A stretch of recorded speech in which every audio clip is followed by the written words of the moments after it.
This video is brought to you by Rhino Shield. Today I'm going to take you through the first 25 things that you should do with your brand new iPhone 16 Pro or iPhone 16 Pro Max. Now these tips and tricks are going to help you find hidden new features, preserve battery health, extend your battery life, and maximize your iPhone's performance and unlock the full potential of iOS 18. But before we start, I am giving away this brand new iPhone 16 in Ultramarine. For a chance to win, be sure to like this video, subscribe to the channel, and comment your favorite feature of the iPhone 16 Pro with your Instagram username, and then follow me on Instagram at @DeonSchutterboom, where I will announce the winner on the 31st of October.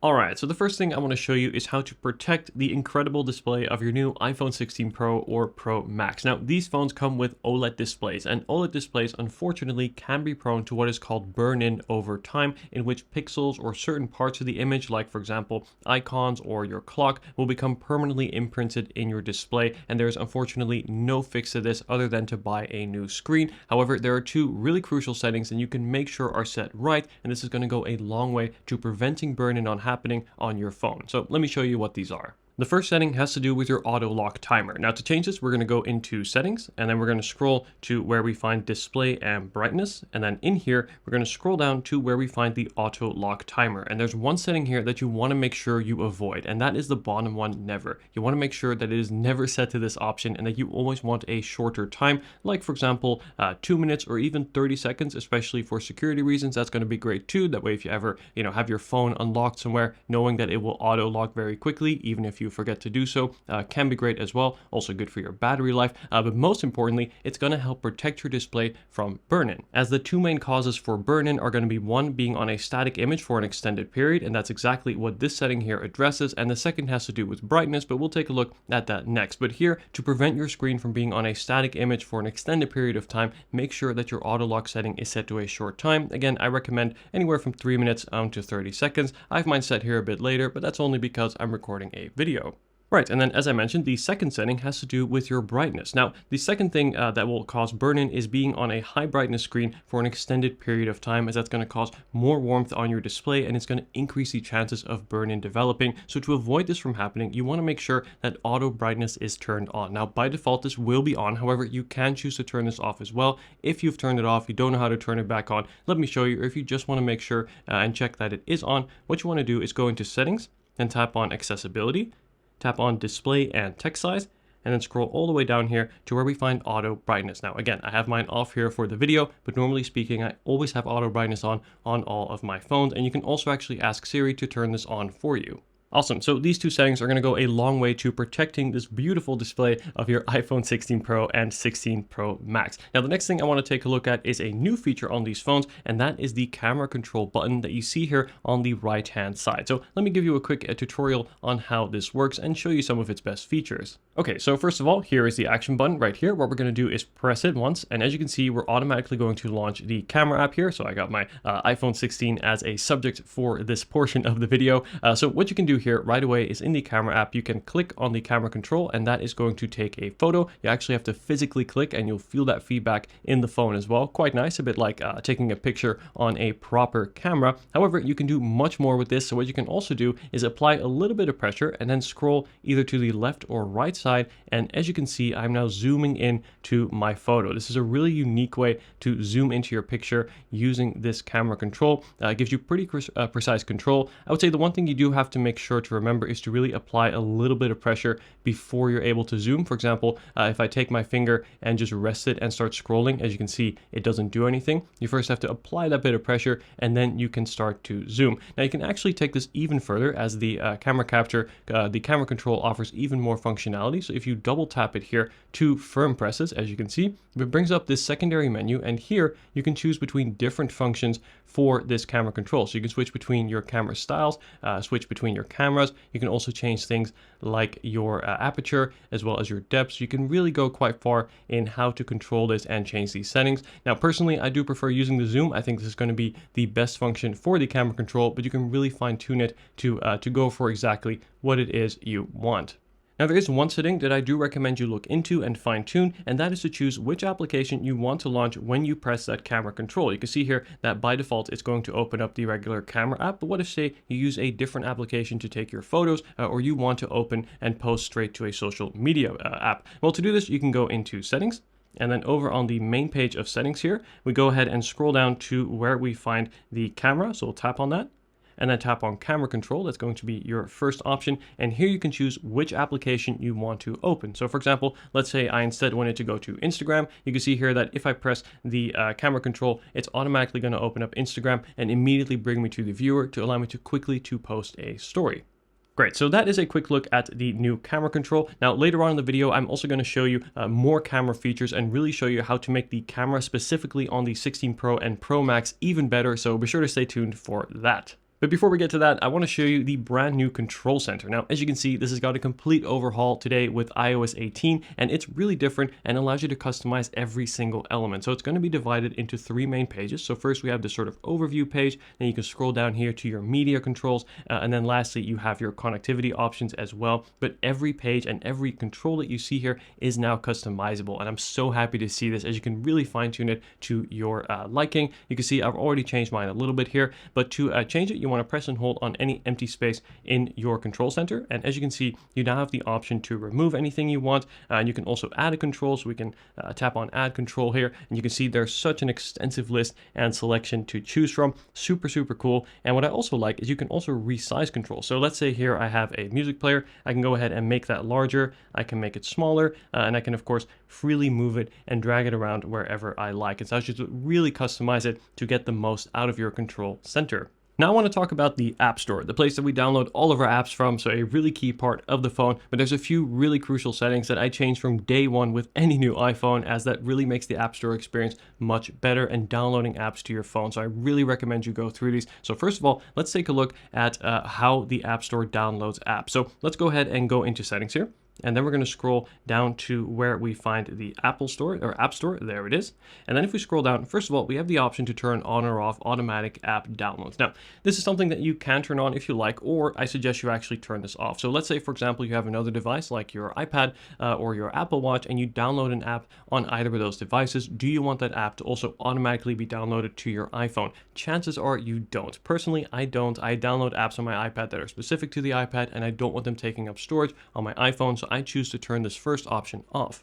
Now, an option that I recommend you keep on is the automatic app updates. Now, this is super useful as it does these updates primarily overnight when your phone is charging and you're not using the apps, and this makes sure that your applications are always up to date with the latest features and also security patches to make sure that they are running well. And the same goes here for in-app content for apps that you already have. And then if we scroll down here, we have the ability to turn on or off in-app ratings and reviews. Now, personally, I like to leave reviews for applications when I want to, but I don't like to be prompted to do so. So if we turn this option off, you will no longer be bugged with that notification asking you to leave a rating for an application. And finally here, we have the ability to turn on or off offload unused applications. So this takes a look at applications that you may have on your phone taking up storage, but that you haven't used in a while, and it's then going to offload the app data to make sure to free up some space on your phone. However, when you then want to reuse that application, you're first going to have to download it again from the cloud. And if, say, you are traveling, you're in an airplane, you're not going to be able to use that app. So this is something that I prefer to turn off, and instead I just audit my apps every once in a while and see if there's anything I can remove.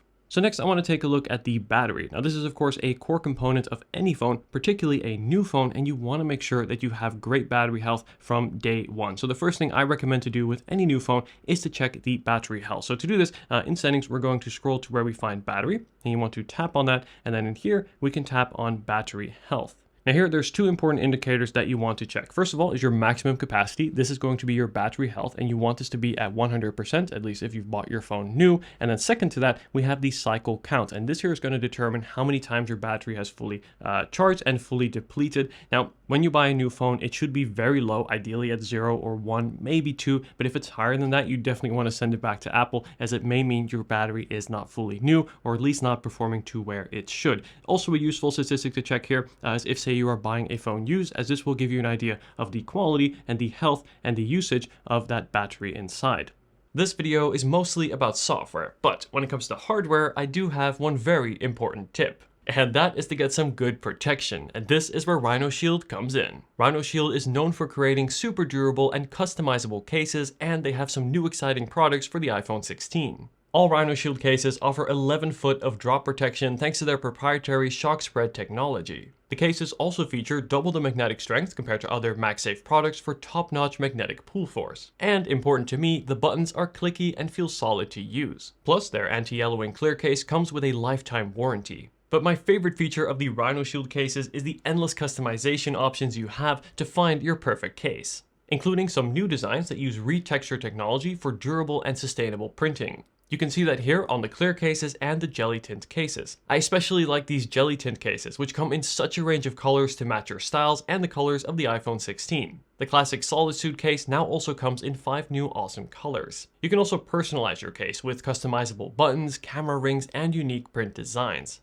And if you want 360-degree protection for your new or current phone, Rhino Shield also offers the 3D Impact Screen Protector Pro. So whether you've just got your iPhone 16 or are looking to add a new look to your current phone, Rhino Shield has you covered. And if you use my link in the description with code Dion, you get 10% off your order. So now that we know how to check the battery health, let's talk about how to preserve the battery health. Now, if we go back in the same page here, by the way, you also here have the option to turn on and off the battery percentage in the top right corner, something that I personally like to have on. But one really important setting that goes a long way to preserving your battery health, and that is also new in iOS 18, sits beneath that. So if in the same page, if we tap onto where we find charging, here we have 2 options. First of all, we have the ability to set a charge limit, and then secondly, we have the ability to turn on or off optimized battery charging. Now let me briefly talk you through each of these and tell you what they do. So first of all, with the charge limit, as you can see, we can actually set a limit to where the battery charges. For example, I can have it charge up to 80% and never go beyond that. Now, why would you want to do this? Well, lithium-ion batteries, such as the ones that are in the iPhone, best hold their charge up to around 80 to 90%. So having that charge limit is going to lessen the wear on the battery over time and help your battery last longer. Of course, the downside here is that you do sacrifice either 5 to 20% of your battery life, and this is something that personally I find too big a sacrifice, so instead I prefer to use the alternative, and that here is the option to turn on optimized battery charging. You can see that you can't have both on at the same time, you have to choose. I prefer optimized battery charging. What this basically does is it learns your charging habits. So let's say you plug in your phone at 11 p.m. before bed, it's first going to charge from 0 up to 80%, however, then wait with the remaining 20% till closer to when you typically unplug your phone, let's say 6 or 7 a.m. And this means it's going to charge more slowly and also produce less heat and thus produce less wear on the battery. So I think the second option here really gives you the best of both, as you're still limiting the wear on the battery. However, you still have full access to the capacity of your battery. And for this next section, we're going back to the camera as I want to show you the new Photographic Styles with iOS 18. So what you have to do here is on the top left corner, you'll find this new icon here, this little square with a dot in it. And if we go ahead and tap that, as you can see, we now have a series of undertones as well as moods to choose from here. So the undertones really are going to be more meant for changing things like the skin tone in an image, where the moods are going to be full on proper color grades, right? There are more effects, as you can see, much more drastic changes to the pictures.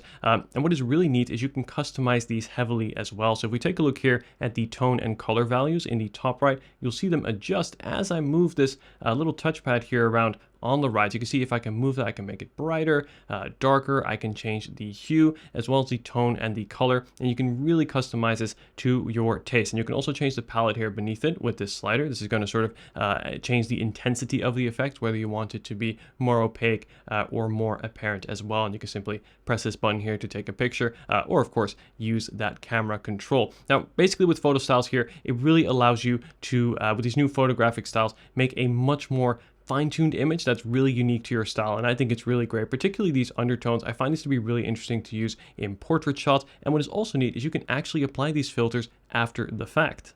So to give you an example here in the Photos app, I have this picture that I took earlier. What I can do is go ahead and tap on Edit, and right here I have Styles, and as you can see, I can go ahead and change these right after or after taking the picture as well, so they don't have to be changed while you're taking it, which I think is great, as I prefer to do this after, as it really gives you the opportunity to fine-tune and to really experiment with what it is that you want to add. So really great to see. And again, you have the same controls here with that little touchpad to be able to change the intensity, the color, as well as the palette. So really gives you all this control even after taking the picture, which I think is really neat. For this video, I really want to put extra emphasis on the incredible camera system here of the 16 Pro. So I got one more camera bit to look at, and those are a few settings that actually make the camera experience and the camera quality even better on your 16 Pro and Pro Max. So first of all, let's take a look at saving and preserving your camera setup. Don't you hate it whenever you open your camera app, all the settings you had dialed in completely disappear? Well, this is a way to preserve them for the next time you open the application. So to do this, we're going to jump into settings, and then we're going to tap onto camera, and then we're going to go to the preserve settings menu here. You'll find this on the bottom here. And then in here, we can individually control what settings or what setup we want to preserve and keep for the next time we open up the application. So for example, I have things like the camera mode. You'll see here that if I switch to video and I were to close the application, open the camera again, boom, we are back in video, super great.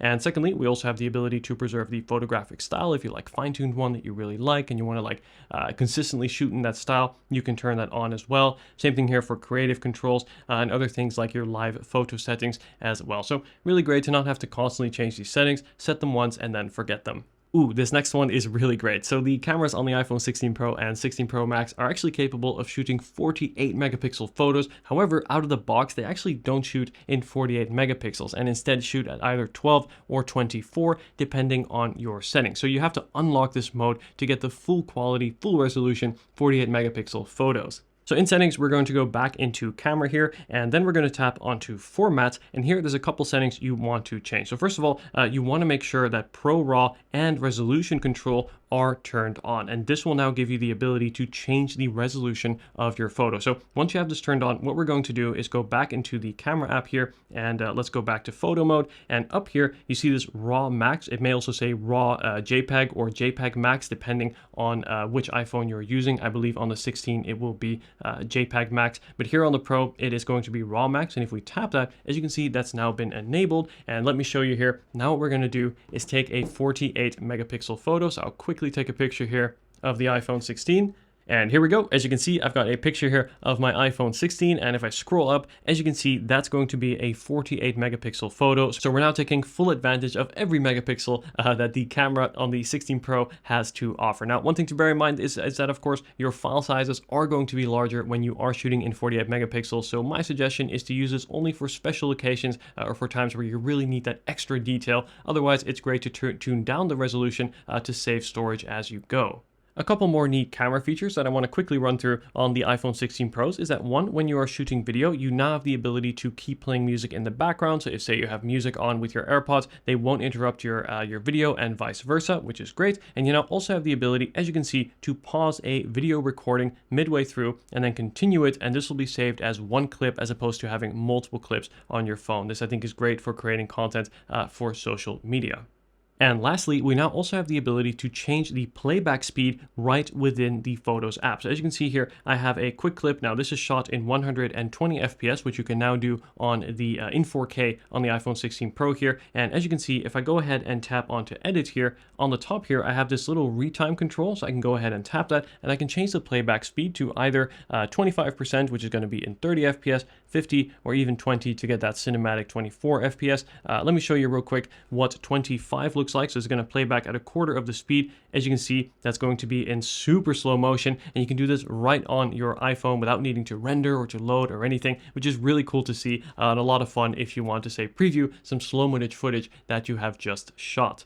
While we're here in the Photos app, let me show you how to improve it. So chances are, if you've just opened up the Photos app for the first time on your new iPhone, it's going to look very different. So instead of just being a gallery like it has been for, well, as long as I can remember, we now have all these additional settings, or sections rather, that you may or may not like. However, what I do think is important is that you fine tune it and really have only the parts that you want, so it doesn't declutter or doesn't clutter up too much and get too full. So what you can do is, if we scroll all the way to the bottom here, we have the option to customize and reorder. So if I go ahead and tap on that, you can see that we can change not only which sections we want, so you can see I've actually turned off just about half of them, but we can also reorder them. So if say you have certain things that you want at the top, you can go ahead and reorder them in your order of priority, and this will give you a more cleaner setup with the things you want to see as opposed to being filled with things that you don't really need. And then the final photo related thing I want to show you is how to send the best quality photos in iMessages and make sure that your photo does not get compressed and lose its quality. So to ensure that you're sending full quality photos, what you want to do is go into settings, and then we're going to scroll down here to the bottom where we find apps. And then in here, you want to scroll to where you find your Messages app. There it is. And then we're going to scroll all the way to the bottom here to where we find low quality image mode. And you want to make sure that that is turned off. This way your photos will not be compressed and you get to send the full resolution photos, which is so important to get the every detail of those precious memories sent to your loved ones or your friends or significant other. Many applications such as WhatsApp or Messenger will always really compress your images and you lose a lot of quality. And I think it's great here that with iMessage, you have the option to send the full quality photo, and the same goes for videos. While we're here in Messages, let me show you a couple more really neat tips and tricks. So first of all, with iOS 18, we now have the ability to finally schedule a message to send in the future. So as opposed to tapping send there to send the message now, we can tap on this little plus sign. Then you want to scroll down here or in this first menu, depending on where you have it, you want to look for this send later option. I believe by default, this will be further down the list. So if this is something you find yourself using often, you can actually tap and hold it and then bring it up to bring it closer for easy access in the future. What you want to do is simply tap on that and then right here, we can go ahead and schedule that message. So let's say I wanted to send here at 8 p.m. tonight, go ahead and tap on send. And as you can see, that will then sort of be in my drafts folder until it is sent. Really useful feature to have. And one thing you probably didn't notice I have in my iMessages app is this little row here, which is going to give you predictive text. So based on what you're typing, it's going to sort of predict whatever word you type next. Now, personally, I find myself just typing my words out usually. I find this to be quick enough. Plus, it takes up quite a little bit of the screen space, and I'd rather have that dedicated to the conversation so I can see more of the chats as opposed to this extra menu here. So there is a way to remove the predictive text and give you a more cleaner look in your messages. And the way to do that is you want to go into your settings application, and then we are going to go into general and then scroll down here to where we find keyboard. And in keyboard here, you have the option to turn off predictive text. So it's going to be the third option here. And as you can see, with that off, it gives you a much cleaner layout in the Messages app. And again, gives you more screen space for your conversations. All right, so another cool feature with iOS 18 is we now have the ability to change your lock screen control. So as you can see, normally you would have a camera control here, but of course, with your camera control button, you no longer need to have access to that as well. You can already access it via the button, or you can just swipe to the right as well. So really, it's great to be able to assign a different control to this bottom right one, or the left one for that matter. So to do this, you want to tap and hold on your lock screen. Then we're going to tap onto Customize. Then tap on the lock screen once more. And here, as you can see, we can remove the control and we can leave it blank, or we can add a new control of our choosing. And we have a lot of system functions here to choose from, including the ability to launch specific applications, even shortcuts. So really the sky's the limit with the customization abilities. Personally, I keep it simple. I like to have my torch as well as my calculator. So once you're happy with that, simply tap on done, tap into it. And as you can see, your new control is now saved. Next, I want to show you how to lock and also hide applications on your iPhone 16 Pro. So let's go ahead and find an application that we want to lock here. Let's say this game, Monopoly Deal, great game by the way. If we go ahead and press and hold on that application, we get this secondary menu here and a new option that's going to say require Face ID. And we can go ahead and turn on either require Face ID or hide and require Face ID. So first, require Face ID. As you can see here, that's going to require Face ID to authenticate. So next time I open this application, you first need to scan Face ID before it launches. Now, the second option I want to show you is hide and require Face ID. So if I go ahead and tap that, scan my face once more, as you can see, the application will now disappear from my home screen. However, the application is still on my phone. So to find it, we're going to scroll all the way to the right here till you get to your app library. And then you want to scroll all the way down to the bottom to where you have this hidden folder here. If we tap onto that folder, it's going to scan my face here. And there we go. The app will now reveal itself and I can finally launch that application. So it's just an additional step for any application. Let's say you want to hide and also require Face ID to access. For this next one, we're going to jump into Safari, where I want to show you something really cool, and that's the ability to hide ads or any distracting items here on a web page. So for example, here you can see I'm on the shopping website and we have a prompt here to download the app. We also have a little delivery order thing, but this is all wasted space, and there's a very easy way to remove this. So what we're going to do is tap on this little icon here next to your URL bar on the left-hand side, and this will allow us to hide distracting items. So if we go ahead and tap on that here, we can then tap anywhere on the display. So I can go in and select an entire section and then tap on hide. and watch this. It just disappears off screen. I can go ahead and tap done. And as you can see, this website now looks much cleaner. This is especially great if, say, you are browsing an article online and you are bombarded with ads or newsletter sign up requests, all this information. You can just hide it like so. And what is also great, you can see if I refresh this page, those things stay hidden. Now, this won't be permanent for everything. Certain dynamic elements on a web page will unfortunately come back, but most things that I've tried this on are going to be static, and for that, it is going to be permanent and gives you a much cleaner and more pleasant browsing experience. And I want to go back to battery. So we take a look at how to check your battery health. We've taken a look at how to preserve your battery health, but what about maximizing your battery life? Well, this is where the top 3 battery saving tips that I have are going to come in. So first thing we're going to take a look at saving battery with mail. So if we go into your settings application here, and then we're going to scroll down to where we find apps at the bottom here, and then we're going to find the mail application. So scroll down to M right there, tap on mail. And then you want to tap on mail accounts on the first option here. And right here, we're going to determine how often you want mail to check for new emails. Now, if we tap onto fetch new data, you have the ability to change this either to every 15 minutes, 30 minutes, hourly, manually, or automatically. Now, this is going to make a huge difference on your battery, as if you have your iPhone checking for new emails every 15 minutes, particularly if you have multiple accounts like I do, that's going to really eat up a lot of battery over the day. So my suggestion is to set this to hourly or even manually. So only when you refresh your mailbox manually, that's going to save you a lot of battery. I think hourly here is a sweet spot, as it's still going to give you somewhat up to date on your emails, but at the same time, it's not going to be checking them so often, as this here really eats up your battery life, not to mention your data as well. And then the second big battery saving tip that I have is to limit the number of notifications that you have coming into your phone. I've said this before many times in my videos, but it remains true for your iPhone or Android phone for that matter. The amount of notifications you have coming in is going to have a huge impact on your battery life, right? Every time a notification comes in, your screen turns on, your speaker activates, and your vibration motor goes off. And if you have over 100 notifications coming in per day, that's really going to add up. So let's go ahead and take a look how to change this. So within the settings app, you want to scroll to where we find notifications, and then here, if we scroll down, you can simply go through all of your applications and audit and see which applications should be sending you notifications and which should not. Now, by default, almost all applications are going to want to send you notifications, but in reality, most really don't need to. And in that case, I just tap here, tap on allow notifications, and turn that off, and this application will no longer be sending me notifications. Now, my suggestion is to only allow notifications from important applications, like for example messaging apps or finance apps. That way, when your phone goes off, you know it is something important and not some shopping app reminding you that you have items in your basket.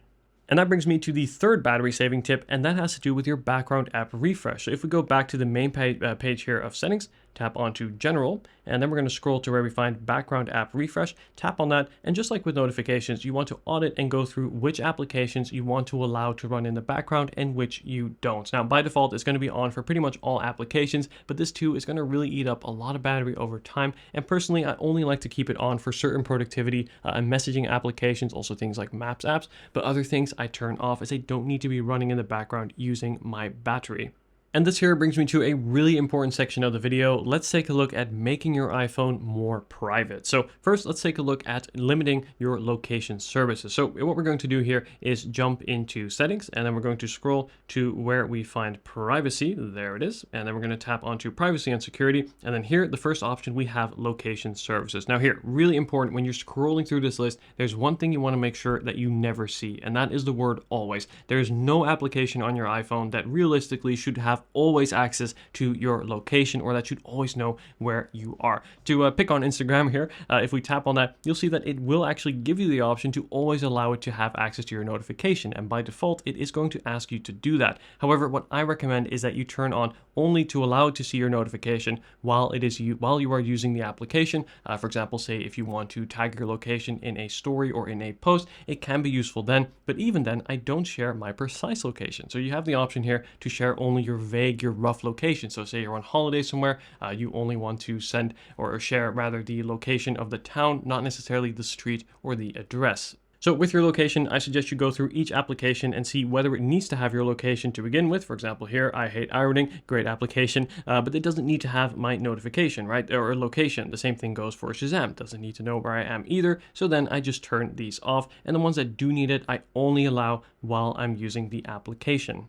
Now, next I want to take a look at tracking. Now, if you've downloaded an application from the App Store, you may have had a request on screen to allow or disallow an application to track you. Personally, I don't even want the application to give me the option to ask me that. So if you turn off this feature here in the setting here in tracking, the application won't even have the option to ask you. It's not even going to be asking, and you don't have to worry about it, and apps will not be tracking you.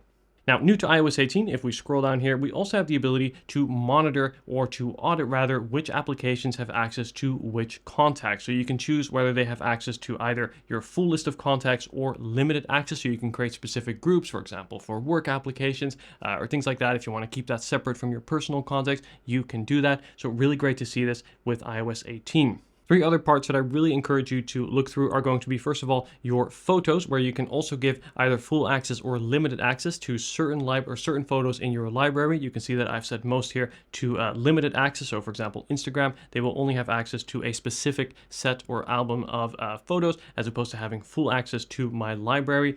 This is really great. So you can only give it access to photos that you upload, and they don't need access to all of your library. So my advice really is, for most applications, limit the access as opposed to giving full access. And the same thing here can be said for things like your camera as well as your microphone. These are other two that I really recommend you check. Now, finally, all the way at the bottom here, we have the option to turn on or off whether you want to send any analytics and improvements data to Apple. Now, as you can see here, I have turned all of mine off. Not only does it save battery, but it's also good for privacy. I think there's no reason for this data to be sent back to Apple or other application developers, so I just turn these off. And then from privacy, let's take a look at some safety features. So first of all, you want to make sure that crash detection is activated. Now, crash detection is going to detect whether you are ever in a car crash, and isn't automatically going to prompt you to dial emergency services. If you don't respond, it'll actually dial it on its own. So you don't actually need an Apple Watch for this. Your iPhone is capable of doing this too, but you want to make sure that this setting is on. So over in the settings page, you want to scroll down to where we find emergency SOS. And then here, you want to make sure that call after a serious crash is turned on. Now, another feature that I do suggest turning on as well, it's grayed out on this phone because this doesn't have a SIM card currently, but is the call with 5 button presses. So if we go ahead and turn this on, this is also going to give you the option to call emergency services with 5 presses here of your side button.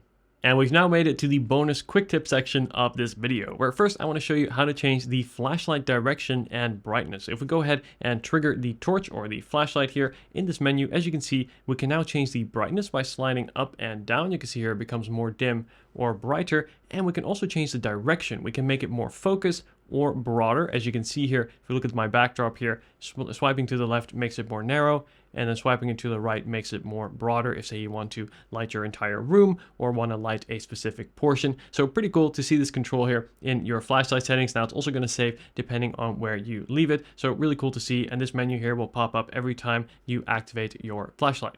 Let's say there's a website that you frequently visit, but they don't have an application and you want more easy access to that website. Well, what you can actually do is save a website to your homepage. So let's say here, for example, I have Google Flights and I tap on the share menu here in the bottom of the screen. Then I'm going to scroll up here, and as you can see, I'm going to tap onto add to home screen. And then from here, we can rename the application or the website, and we also see the icon under which that's going to appear. So if I go ahead and tap on add here, and then as you can see on my home screen, I now have a Google Flights looking like application. Now this really is just a shortcut to the website, and then every time I tap it, it's going to open up that website. It doesn't take up any storage at all either, but it's super useful and a handy way to kind of store an application or store a website on your home screen.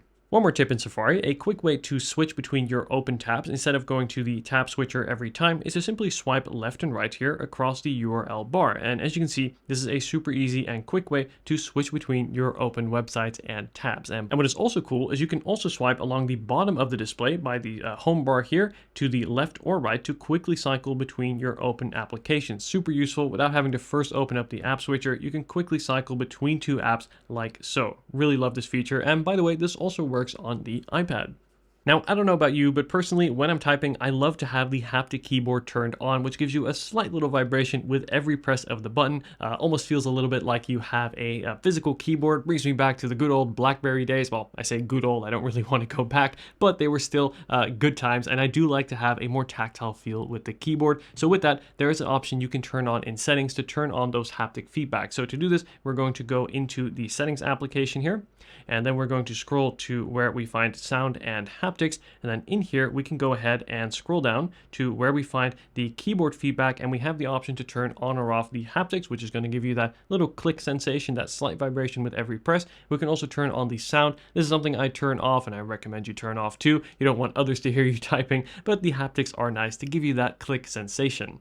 And finally, in messages, let's say you are walking down a busy road and you only have one hand free and you just can't reach the other end of the keyboard. There is a way to activate a one-handed keyboard. So if you press and hold on the globe icon here, you can actually move the keyboard either to the left or to the right of the display. As you can see, that's going to make it much easier to reach the other side, especially if you only have one hand available. And then to re-expand the keyboard, simply press on the arrow here on the right, and that's going to expand the keyboard once more.